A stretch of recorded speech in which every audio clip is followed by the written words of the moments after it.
Check your garage right now. All that stuff out there, actually, it's probably all worthless. But regardless, rare items are a fun thing to think about. Today's video is going to be a little bit of a hodgepodge of all the kinds of things you've seen on this channel. A little bit of lost media, a little bit of gaming, and a little bit of my own hyperfixation hobbies. I also want to turn this into a series, so like if you guys enjoy this video, put some suggestions in the comments for a part 2. I might do it.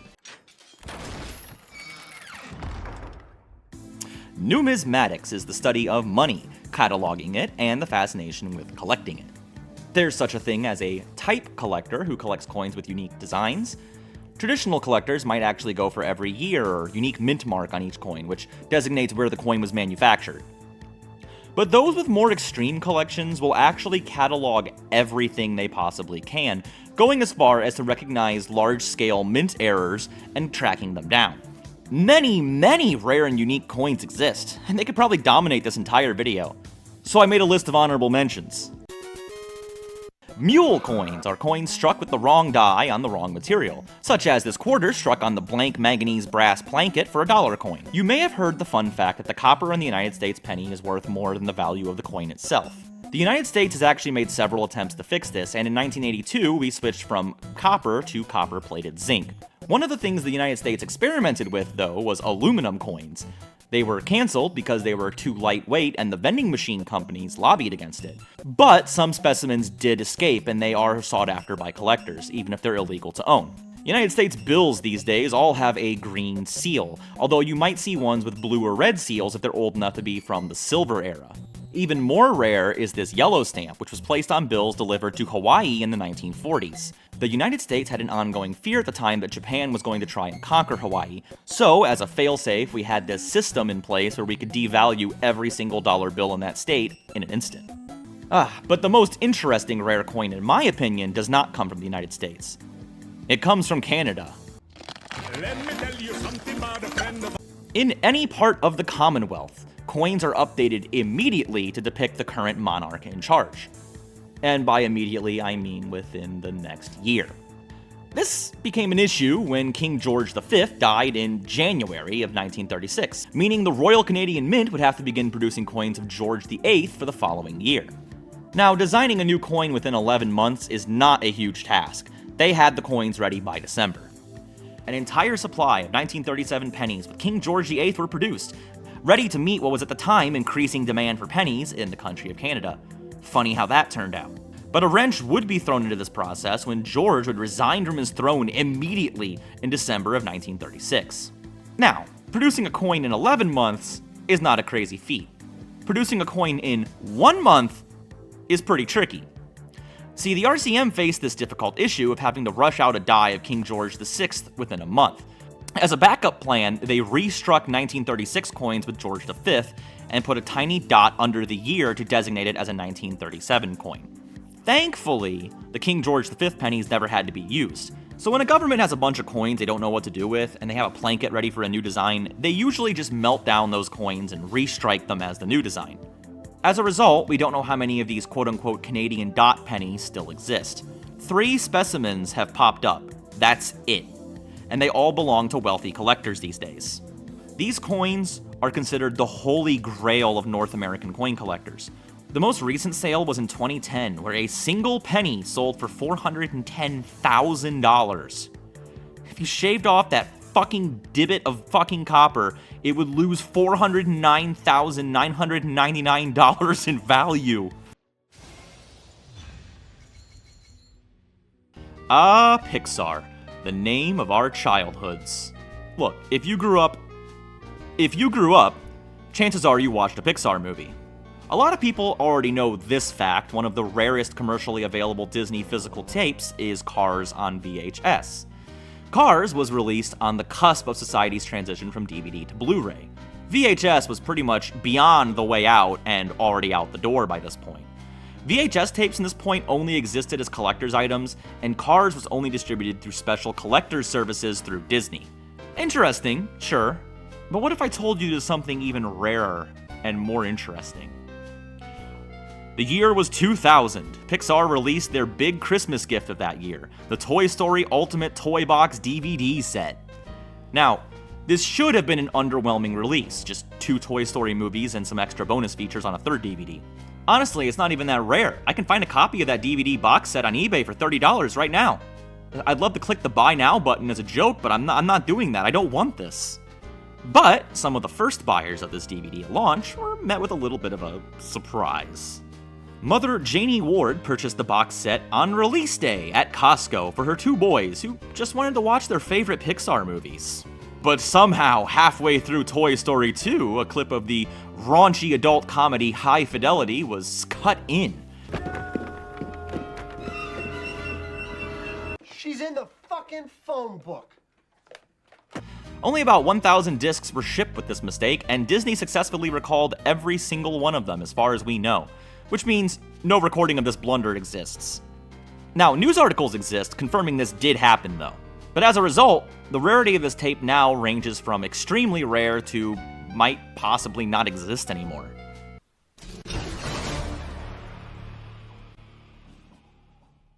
Have you ever seen this magazine cover before? A lot of internet discussion popped up recently about this cover, mostly discussing the PS1 versus N64 war and how funny it was in retrospect. And the Dreamcast? Stopped isn't even the fucking word for it, dude. But this 4th console, Project X. What the hell is that? Project X was not a canceled console. It actually wasn't even properly a console to begin with. In the early 2000s, VM Labs developed a revolutionary device called the Nuon. The Nuon was originally envisioned as a budget gaming console, a competitor to the PS1 and N64 with a cheap SDK that would allow beginning developers to release software for the machine. Likewise, dedicated consoles would never be manufactured. Rather, this was going to be a machine that was built into DVD players. And many DVD players produced by these companies ended up having one. What it ultimately ended up being for consumers was an expanded DVD player that used the hardware for features like Chapter Select, something that wasn't common or native to DVDs at the time. The Nuon console itself is extremely rare. Nuon-enabled DVD players sell for a lot of money, as many of them have broken since, and people who have them probably don't even know what they're for. Now, despite how obscure and unsuccessful this thing was, games did release on the Nuon. By the end of its life, the Nuon had a collective 12 pieces of software, 8 video games, and 4 DVD movies with Nuon integration. The movies are not particularly rare because they were just the standard issue DVDs, and they just had Nuon-enabled features if you happen to put the standard DVD in a Nuon machine. The games, on the other hand, were dedicated Nuon software, and you know what that means! You are a winner! You win! Only one Nuon game was ever actually ported to another console, and emulation for the Nuon is pretty shoddy and no one really cares to improve it. Interestingly, one major franchise did have an installment here, Tempest. Tempest was a classic Atari series, and the 3rd game in the series, Tempest 3000, was released on the Nuon, and is considered the best game in the series by that point. Now, you might think the developers want you to forget that this happened, but no, the next game in the series was Tempest 4000, meaning the Nuon game is still, canon, if you want to call it that. It's also the best game on the console by a fucking long shot. Iron Soldier 3 was actually recalled early on for compatibility issues, and I don't own a Nuon, and I can't find solid evidence that it was ever properly fixed or reissued, so that one's pretty rare as well. But most rare of all, the holy grail of any game collection, is Crayon Shin-Chan, a game based on a Japanese anime that only released in South Korea. This game is extremely rare. So rare, in fact, that up until about 2010 it was considered lost media. Yeah, just no one who owned it cared enough to dump a ROM online. Thankfully, now the entire Nuon library is fully archived, so you can emulate it, if you really want to do that.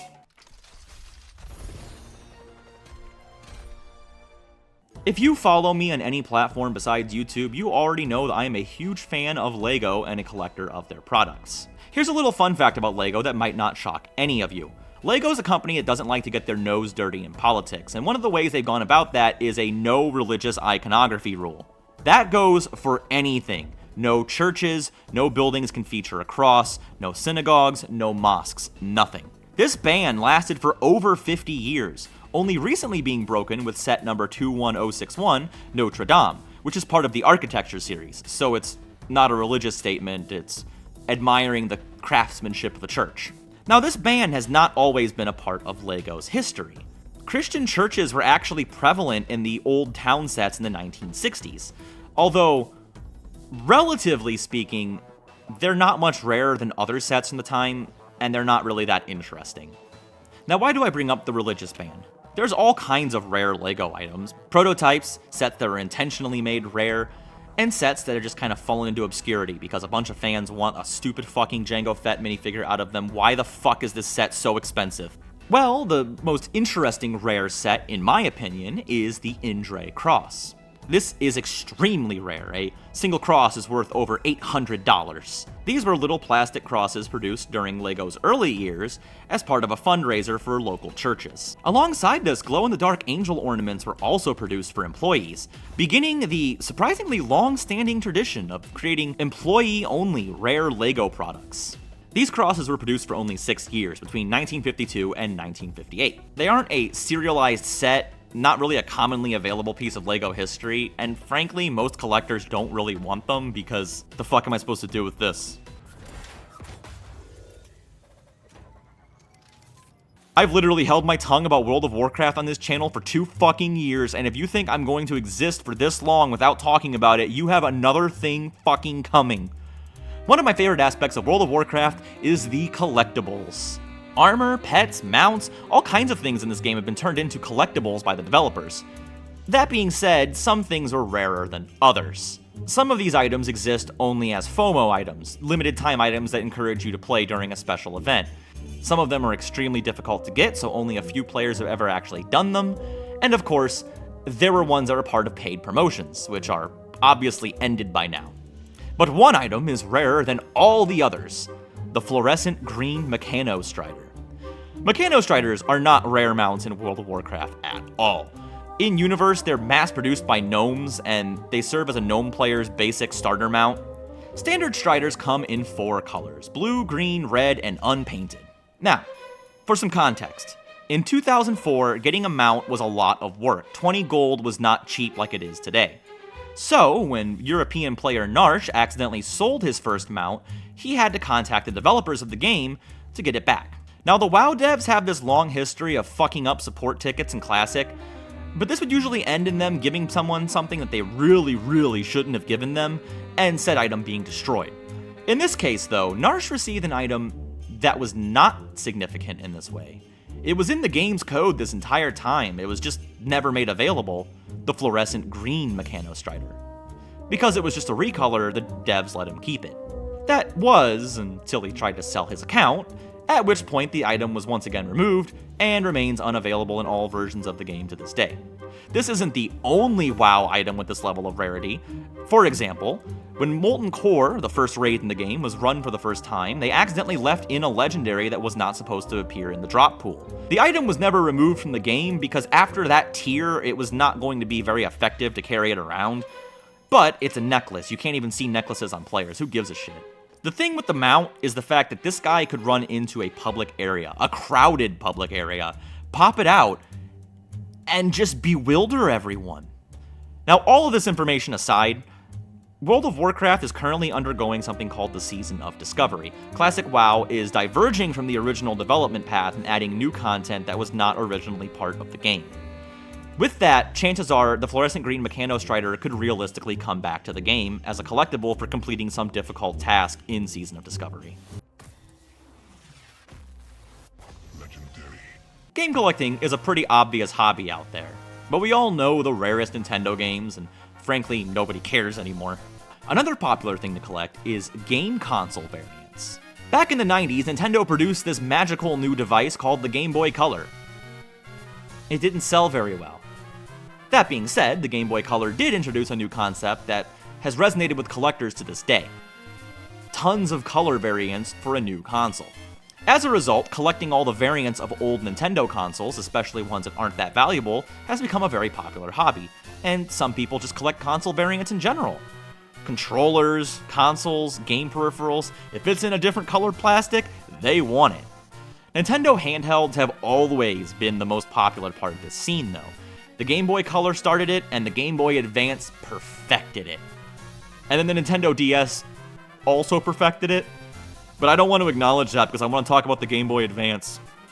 The Game Boy Advance was the epitome of handheld gaming consoles for me. Alongside its sibling, the GameCube, the GBA just embodies that period of time in gaming.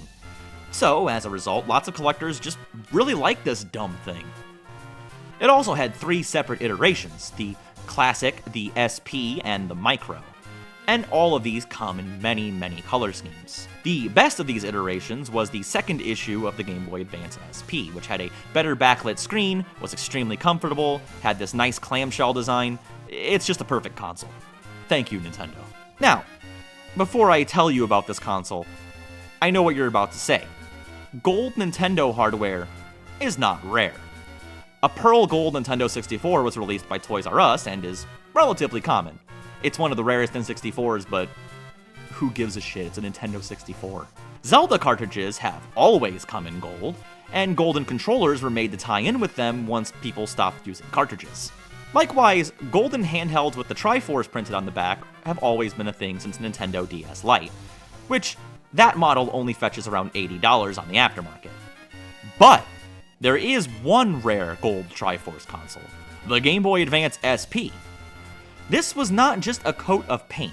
The Game Boy Advance SP Gold variant was made of 24 karat gold. This was not something that was sold in stores. Not that you would want it to be, because it would be like $6,000. It was given out in a promotion for the game Minish Cap, aka the best Game Boy Advance game, Don't At Me. There were only 7 winners, none of them ever came forward, and for what felt like years, we had no clue if they even actually gave out the Game Boys. But a few years ago, it finally came out that yes, Nintendo did ship out these consoles, and since then 2 specimens have surfaced. These things are so rare that just seeing images of them feels special. Now what's strange is both people who came forward with these were not the original recipients. It seems that everybody who originally got theirs sold it. That being said, these were tested by jewelers and confirmed authentic.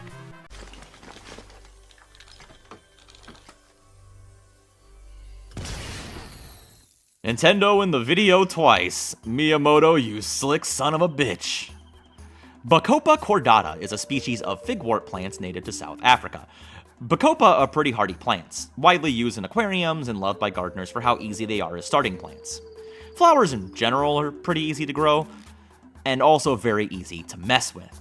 You see, through selective breeding, you can create your own custom flowers. It's not the easiest thing in the world to do, but botanists sure as hell know how to do it. Now, why am I talking about flowers in a Nintendo entry? Well, in 2001, Nintendo released the critically acclaimed GameCube game Pikmin. So let me tell you a little something about Nintendo's design strategy, right? They see a genre they haven't made a game for yet, and then they just make one. Nintendo's foray into the RTS genre, as a result, was Pikmin, a game inspired by Shigeru Miyamoto's interest in gardening. Being a gardener himself, Miyamoto had a unique idea to market this video game. And thus, one of the most interesting viral marketing stunts was pulled off. Nintendo teamed up with a Swiss agricultural company, Syngenta, to create one of the most unique products I've ever seen. In 2002, 1 in every 100 copies of Pikmin came with a little surprise. A small bag of seeds containing a brand new plant created by Nintendo, an offshoot of the Bacopa cordata, which Nintendo humorously trademarked as Bacopa Cobana, or simply the Pikmin flower. Being hardy flowers, these were a good first plant for children, and Pikmin flowers came with a surprise. They were selectively bred to resemble the Pikmin's head flower perfectly. So perfectly, in fact, that when they started mutating different colors, Nintendo just made those canon in the sequels. So, are Pikmin flowers rare? I don't know, actually. See, I'm trying to find evidence that they're not rare, but I can't, and there's a few reasons leading to this. Okay, there's no consensus between gardeners and botanists. Bacopa Cobana may or may not be a unique species of plant. Selectively breeding some flowers until you get traits you like isn't exactly creating a new species. Alongside this, there's not a lot of crossover between gamers and gardeners. I don't think most of these plants survived. Nintendo never reissued these plants with the sequels to Pikmin. We don't know if that's permanent, obviously. And finally, there have been others trying to track down a Pikmin flower for themselves. And all the responses are just people kind of shrugging and going, yeah, good luck. So, is it extinct? Probably not. Moreover, it probably doesn't even count as its own species. It can't really go extinct. And gardening isn't exactly an exact science, so who cares? You're gonna see any version of the figwort and it's gonna look a little bit like a Pikmin flower. I don't know where Nintendo was going with this one. When I was writing this video, I tried to avoid the majority of artificial scarcity cases. Items like Mr. Gold and Nintendo World Championship are more rare and valuable than some of the things in this list, but they were made to be rare. That's not interesting. Who cares? Yeah, I kept one item that was artificially kept scarce here, but that was because it was so scarce and so poorly advertised that we didn't even know if they actually shipped them until a couple of years ago. Rarity is more than value or scarcity. To be rare requires monumental fuck-ups. Whether that be misplaced confidence, a complicated series of wrenches in the gears of life, or simply not accounting for management by the broader public. Each item in this list, give or take a few, went through a fucking journey. Twists, turns, mysteries, tragedies, like miniature displays of the complexity of the world we live in. The moral of the story? Cherish what you have.